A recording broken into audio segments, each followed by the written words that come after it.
Welcome to this series of English grammar. ये English grammar की series की video है। कंप्लीट सीरीज़ इस चैनल के ऊपर अपलोड की जा रही है और आज की वीडियो के अंदर आपको एक्टिव एंड पैसिव वॉइस करवाए जा रहे हैं। तो शुरू करते हैं आज के इस ट्यूटोरियल को। तो सबसे पहले है introduction to voice in grammar.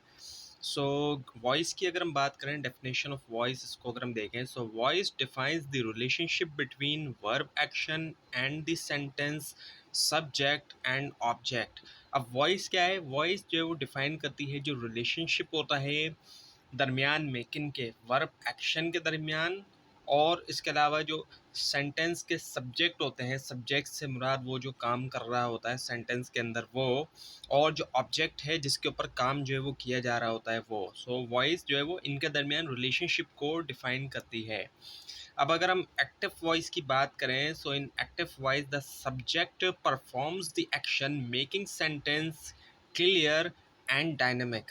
Active voice की हम बात करें तो इसके अंदर ये कि सब्जेक्ट परफॉर्म करता है एक्शन, और इसी वजह से ये जो सेंटेंसेस होते हैं ये क्लियर और डायनेमिक होते हैं। आप देखते हैं कि जितने भी एक्टिव वॉइस के सेंटेंसेस हैं उनमें क्लैरिटी होती है और वो डायनेमिक होते हैं, क्योंकि इनमें सब्जेक्ट जो है वो एक्शन को परफॉर्म कर रहा होता है और सब्जेक्ट ही इसमें पहले आता है। जबकि पैसिव वॉइस की अगर हम बात करते हैं, so in passive voice the subject receive the action when the useful when the doer is unknown और लेस इंपॉर्टेंट। पैसिव वॉइस में ये होता है कि सब्जेक्ट रिसीव करता है एक्शन को, और ये तब इम्पॉर्टेंट है जब डूअर जो है करने वाला काम को वो अननोन है, उसके बारे में नहीं पता कि वो कौन है, या फिर उसकी इम्पोर्टेंट जो है वो लेस इम्पॉर्टेंट है, उसकी इम्पोर्टेंस जो है वो कम है, और इसी वजह से इसमें सब्जेक्ट जो है वो बाद में आता है क्योंकि वो लेस इम्पॉर्टेंट होता है या फिर वो अननोन होता है। इस वजह से इंपॉर्टेंस ऑफ वॉइस की अगर हम बात करें, choosing the right voice affects clarity, emphasis and tone in communication. So choose करना सही वॉइस को कि कहाँ पर एक्टिव यूज़ करना है, कहाँ पर पैसिव यूज़ करना है, ये अफेक्ट करता है क्लैरिटी, एम्फेसिस और जो टोन होती है कम्युनिकेशन में। तो ये दोनों वॉइस आपको ज़रूरी है आपके लिए कि आप यूज़ करें और सही यूज़ करें कि कहाँ पर किसका यूज़ जो है वो ज़रूरी है। तो अब एक्टिव वॉइस को थोड़ा अगर हम देखें डिटेल में, so definition of active voice ये तो थोड़ी बहुत आपको अब तक समझ में आ गई होगी कि active voice is when the subject performs the action expressed by verb making sentence clear। So active voice ऐसा ग्रामेटिकल कंस्ट्रक्शन होती है जहाँ पे सब्जेक्ट जो है सेंटेंस का परफॉर्म करता है एक्शन और उसको डिनोट किया जाता है वर्ब के ज़रिए। इसके स्ट्रक्चर की अगर हम बात करें, टिपिकल सेंटेंस स्ट्रक्चर कैसा होता है? The standard active voice structure follows subject plus verb plus object emphasizing the doer of the action. So जो इसका स्टैंडर्ड स्ट्रक्चर होता है एक्टिव वॉइस का, वो ये होता है कि सबसे पहले सब्जेक्ट आता है जो काम करने वाला है, वर्ब जो भी एक्शन वगैरह है, और फिर आखिर में ऑब्जेक्ट आता है जिस पे काम जो है वो किया जा रहा है, और एम्फेसाइज किया जाता है डूअर ऑफ द एक्शन, जो काम को करने वाला है, यानी कि जो सब्जेक्ट है वो, उसके ऊपर ही इसमें एम्फेसाइज किया जा रहा होता है एक्टिव सेंटेंस के अंदर।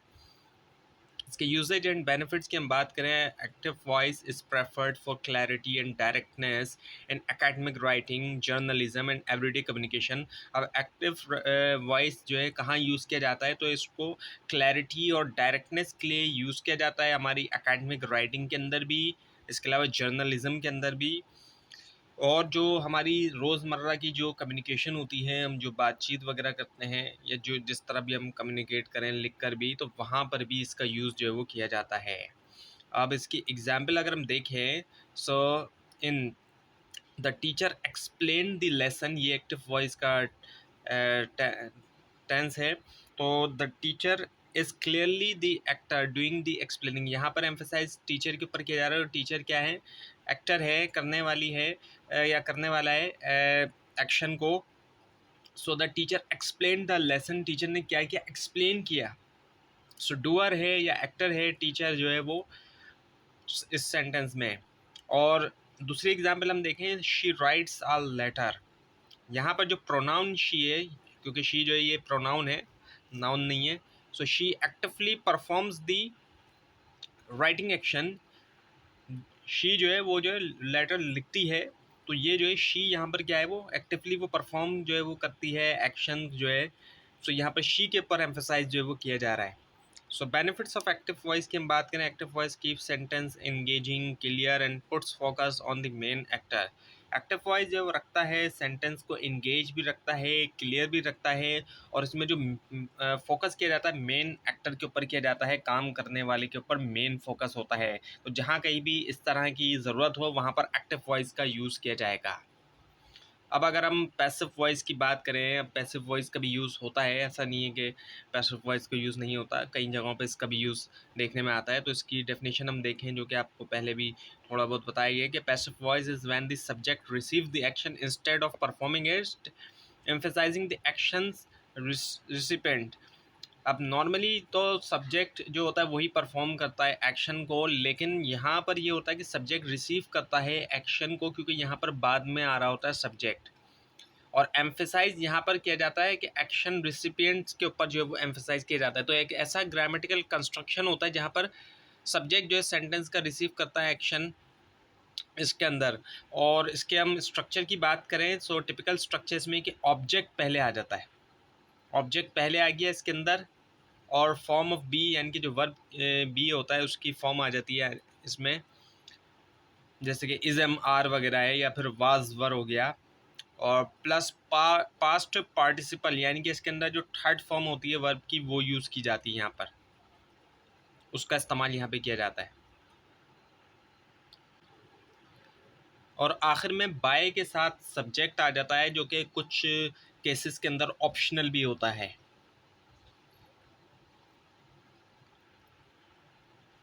और यूजेज की अगर हम बात करते हैं तो when the doer is unknown, जो काम करने वाला है या वो अननोन है, उसका नहीं पता, इररिलेवेंट है, इतना ज़्यादा रिलेवेंट नहीं है, या फिर और the focus on actions result, result के ऊपर या फिर फोकस है। सो ये जो है कॉमन होता है, अक्सर हम देखते हैं फॉर्मल राइटिंग के अंदर। एग्जाम्पल को अगर हम देखते हैं इसके अंदर, और उससे पहले एक दो और चीज़ें हैं, वो ये कि focus on action recipient. So passive voice emphasizes the object और recipient of action rather than the actor और डूअर। सो इसमें जो एम्फेसाइज किया जाता है वो ऑब्जेक्ट के ऊपर किया जाता है, क्योंकि इसमें ऑब्जेक्ट पहले आता है, या फिर जो रिसिपिएंट ऑफ एक्शन होता है, ना कि एक्टर या डूअर, काम करने वाले पे एम्फेसाइज नहीं होता। एक्टर ऑफन अनस्पेसिफाई, जो काम करने वाला है वो अक्सर अनस्पेसिफाई होता है। So passive construction can omit the actor when unknown और अनइम्पॉर्टेंट, क्रिएट एम्बिगिटी इंटेंशनली। यहाँ पर ऐसा भी होता है कि आप अक्सर पैसिव टेंस ऐसे भी होते हैं कि जहाँ पर एक्टर यानी कि जो सब्जेक्ट है उसको ओमिट किया जा सकता है, उसको हटाया भी जा सकता है, जहाँ पर वो अननोन है या अनइम्पॉर्टेंट है, और यहाँ पर एम्बिगिटी इंटेंशनली तौर पर क्रिएट की जा रही होती है। अब अगर इसकी हम एक एग्जांपल देखें तो इसमें ये कि the lesson was explained by the teacher. यहाँ पर जो है वो ऑब्जेक्ट पहले आ गया ना, जो लेसन है, the lesson was explained by the teacher. अब जो टीचर है वो आखिर में आ रहा है, द लेसन जो है वो ऑब्जेक्ट है वो पहले आ रहा है। So the lesson was explained by the teacher. और इसी तरह से a letter is written by her, showing shifted focus. ये भी इसमें भी क्या हो रहा है कि जो लेटर जो कि ऑब्जेक्ट है वो पहले आ रहा है, और हर जो है जो कि सब्जेक्ट है, बाय हर, ये बाद में आ रहा है। So usages and conversion. अब यूजेज एंड कन्वर्जन की हम बात करते हैं। So when to use passive voice, so when actor is unknown. So अब तक थोड़ा बहुत आपको ये भी समझ में आएगा कि पैसिव वॉइस का यूज़ किया जाता है जब डूअर ऑफ एक्शन जो है वो अननोन है या इररिलेवेंट है, और ये इंटेंशनली तौर पे ओमिट भी किया जा सकता है सब्जेक्ट को।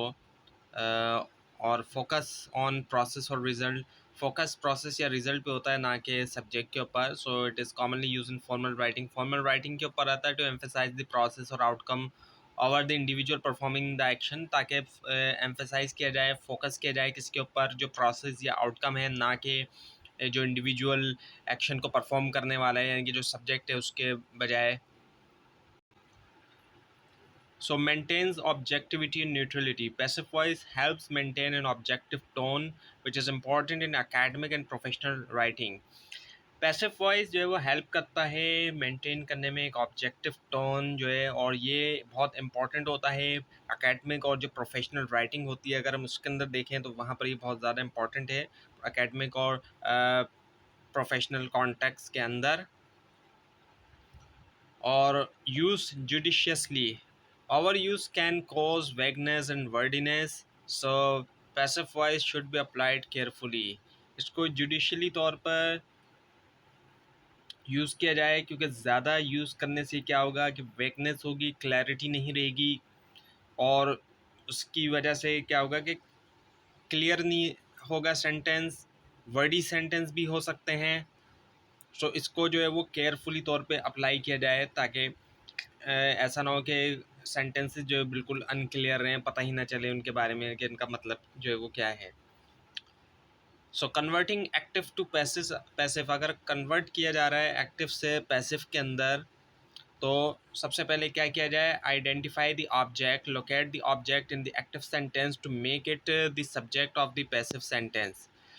इसमें ये किया जाएगा कि सबसे पहले हम लोकेट करेंगे, हम देखेंगे, आइडेंटिफाई करेंगे ऑब्जेक्ट को एक्टिव सेंटेंस के अंदर, और उसको ऑब्जेक्ट को हम बनाएंगे सब्जेक्ट पैसिव सेंटेंस का।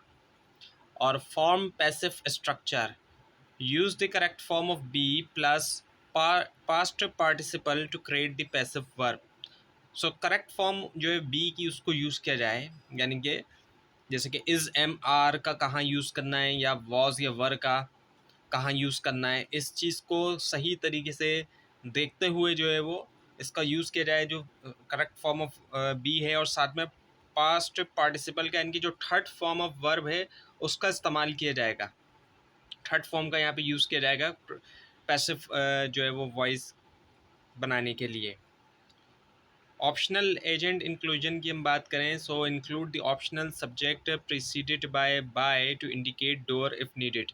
अब कई ये पीछे भी ये बात बताई गई थी आपको कि कई सारे सेंटेंसेस के अंदर बाय के साथ सब्जेक्ट लगाना एंड में ये ऑप्शनल होता है।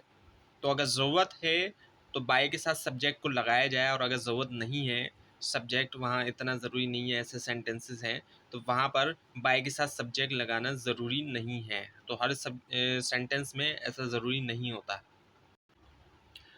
अब अगर एक एग्जांपल लें एक्टिव से पैसिव की, तो वो ये कि शी राइट्स अ लेटर, ये बन जाता है a letter is written by her.